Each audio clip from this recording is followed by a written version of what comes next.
said, amid increasing pressure to ramp up testing, President Trump is backtracking after saying on Tuesday that the United States would soon be conducting 5 million coronavirus tests per day.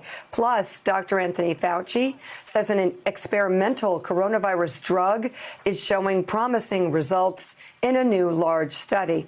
But unfortunately, the president doesn't seem to be focused on the deadly pandemic, this human catastrophe. As much as 60,000 dead. And that's not his obsession. And the healthcare workers on the front lines, people suffering to such a great extent, something we've never seen in our lifetime. It's a tragedy. But he seems to be melting down at his slipping poll numbers. There is new reporting from multiple news outlets that President Trump lashed out his campaign manager after he was given polls that showed that he was trailing Joe Biden very badly in several key states. Trump was briefed in a series of phone calls last week by his political advisors, including his campaign manager, Brad Parscale, Republican National Committee Chair Ronna McDaniel, and son-in-law Jared Kushner. The aides showed the president his re-election campaign's latest internal polls, which showed him trailing Joe Biden in several key states. Multiple sources familiar with the briefing confirmed to NBC News. One source described Trump as being in a, quote, horrific mood as Parscale walked him through the polling. On Friday, 2 days after being shown the polls, Trump berated his campaign manager, insisting that the data was wrong, and blamed Parscale for the fact that he was down in the polls. The tense exchange was first reported by CNN and The Washington Post. The Associated Press reports that Trump repeatedly told campaign officials during the heated calls, quote, "I'm not blanking losing to Joe Biden." Well, yes, actually you are in just about every important state. According to 5 people with knowledge of the conversation, Trump had planned to run his 2020 campaign on the strength of the economy and has now been warned by aides that his re-election depends on how quickly he can reverse the economic downturn caused by the coronavirus. So anyway, he's upset. He's in a complete meltdown, in a complete meltdown mode, Willie. Threatening at one point, I think he was threatening to sue his campaign manager, who, of course, a lot of people have claimed that Parscale has actually used his position to enrich himself. It's causing a lot of concerns, and maybe they think he's more focused on getting rich than actually helping Donald Trump. But the numbers, and we're going to show the polls in a second, man. The numbers are horrific in the swing states. They're even bad in Texas. They're bad in North Carolina. They're bad all across the United States. And Donald Trump, of course, is not going to blame himself because of how badly he's doing in these afternoon briefings, because he stumbles over words. Sometimes he seems to fall asleep in the middle of meetings. He seems to be people have been talking about his cognitive decline for some time and how it might impact us in a crisis. Now, of course, worries that a cognitive decline they're starting to catch up with him, and we're starting to pay. But my gosh, Americans are noticing, and the poll numbers are just collapsing. They are collapsing, and the reason the president blew up, as reported by Jonathan Lemire, who we'll talk to in a second, NBC News as well, is because his campaign team brought him a dose of reality. They said if the election were held today, you would lose, sir, the Electoral College. You are losing all these battleground states, and that set him off. He didn't want to hear that. And reportedly, Parscale, when this week and yesterday he came to the White House, he brought with him rosier polls so the president wouldn't be upset. Let's take a look at some of the latest polling that caused the president to explode. The latest USA Today Suffolk University poll has President Trump trailing Joe Biden by 10 points nationally.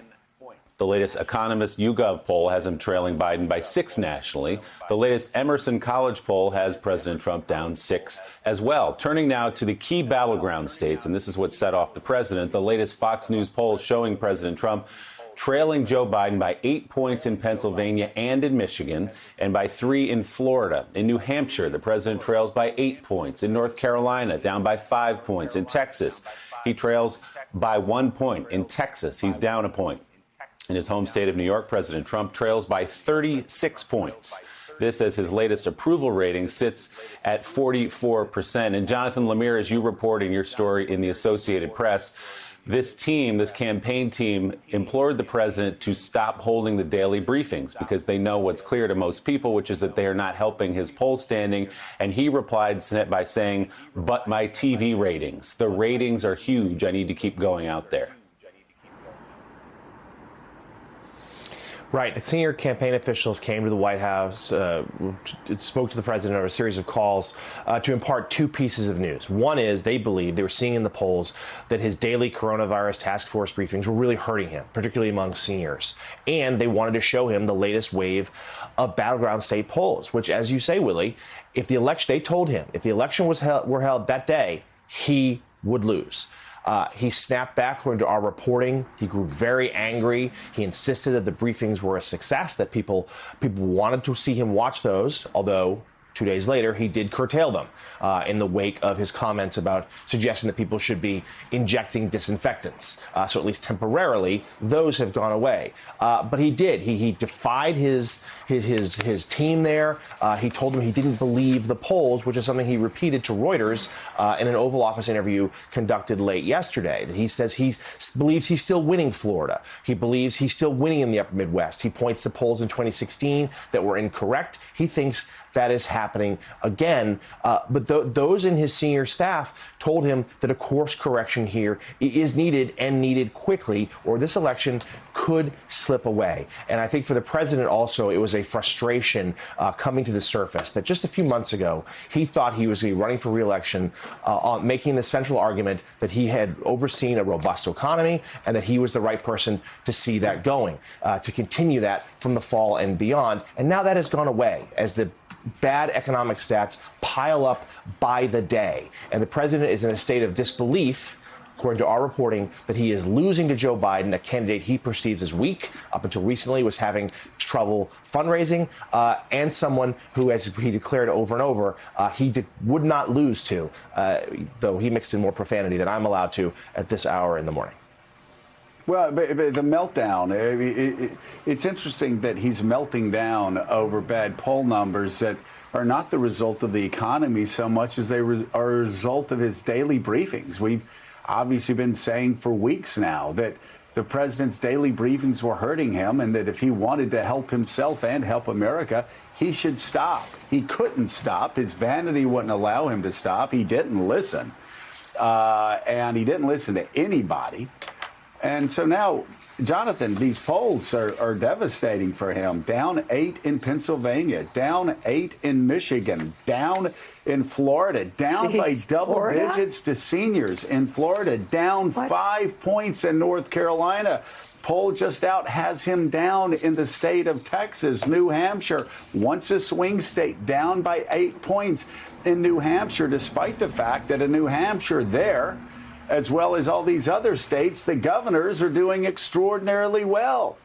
Their approval ratings are high because they're being responsible. Donald Trump can't seem to focus. He can't seem to remember one day what he said the next. He puts out guidelines and then he forgets about those guidelines and he comes out and takes a completely different position the next day.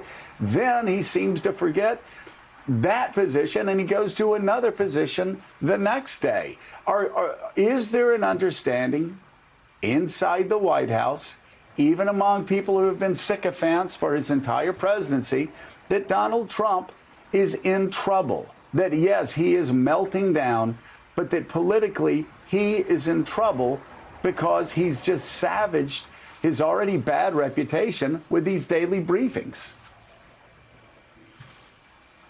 The president himself, of course, won't acknowledge that, Joe, but the team around him, they do. They recognize that he is bleeding here, that the last month or two since the very beginning stages of this pandemic, and certainly as questions have swirled about his handling of it and the early warning signs that he missed, he's taking a beating there, and he has hurt himself day after day with these briefings, which are now they've done away with. So the team around him is trying to give him different venues to talk. We've seen more events in the last few days elsewhere in the White House where he's still talking to the media, he's still addressing the public, but there's less of the back and forth jousting.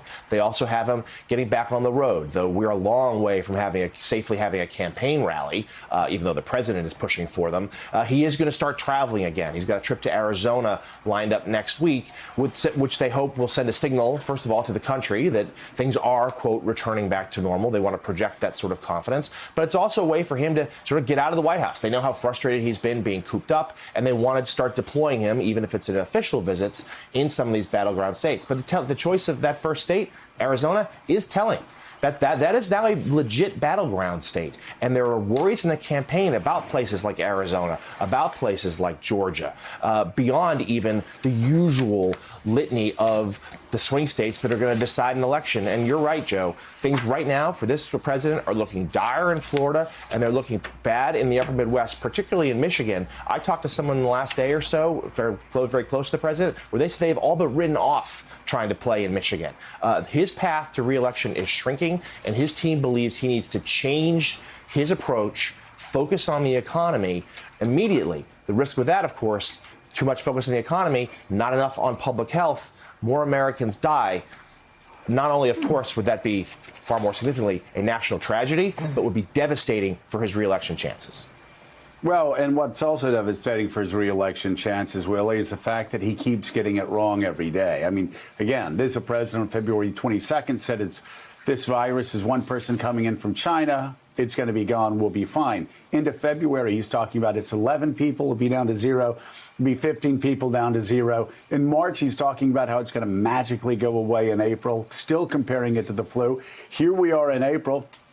He last week, he had to be corrected by his own medical people by saying that this was going to go away in the summer and probably not come back in the fall. Dr. Fauci had to correct him there.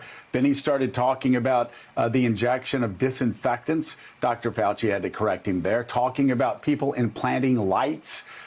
Poor Dr. Birx had to sit and listen to that, and God help us all what she had to go through. So again, people have been concerned about a cognitive decline and have written about it for years. Maybe this is not a cognitive decline. Maybe he has other serious issues, but people are picking that up. And you look at these swing states, especially in this time of crisis, people are closely paying attention to Donald Trump. I can't believe I'm saying this for the first time, and understanding just how ill-equipped he is for the presidency and how much he puts their lives at risk. Because if you look at all of these polls, like let's take the New Hampshire poll. In New Hampshire, Donald Trump getting beaten by Joe Biden by 8 points. Governor Sununu sitting up in the 70s, the 80s when it comes to his approval rating. You can say the same thing about Governor Whitmer in Michigan. She's doing extraordinarily well. The president is not. And it's very clear those who are taking this pandemic seriously are being rewarded by Republicans and Democrats and independents alike. Those who are not are paying the price, and Donald Trump's paying the worst price. And he continues to say it's going to magically go away. Thanks for checking out MSNBC on YouTube, and make sure you subscribe to stay up to date on the day's biggest stories. And you can click on any of the videos around us to watch more from Morning Joe and MSNBC. Thanks so much for watching.